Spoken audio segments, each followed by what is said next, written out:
Public health experts have been fearing and warning of a fall surge, and it certainly feels like it's arrived. 36 states, including New Jersey, seeing a spike in new cases. The Garden State with over 950 positive tests in one day this week. And based on that threshold, under state guidelines, New Jersey would have to put itself on its own 14-day mandatory quarantine list. What's called test positivity, which is often, and in fact invariably, highly predictive of a resurgence of cases, which historically we know leads to an increase in hospitalizations and then ultimately an increase in deaths. The head of the Centers for Disease Control expressing concern that small household gatherings are contributing to the spread. With the weather getting cooler and the holidays ahead, things will even get worse. And particularly with Thanksgiving coming up, we think it's really important to stress the vigilance of these continued mitigation steps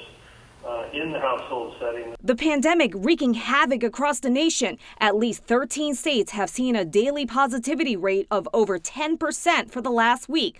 Two of those states, Iowa, where the president is holding an event tonight, and Wisconsin, where he scheduled one for this Saturday. Social distancing and few masks are seen at his campaign rallies. If you think about unmasked people in mass gatherings, it's like dry, brush in a forest fire. The president is making it easier for the virus to spread in those states. It's very damaging to the public health. There are reports tonight the Trump administration is calling for a herd immunity approach, lifting lockdowns, having life resume to normal, while COVID spreads among the population that may be more immune to infection. But many scientists disagree, calling it extremely dangerous and unrealistic. If you allow this virus to spread, as they are advocating, we are looking at 2 to 6 million Americans dead, not just this year, but every year.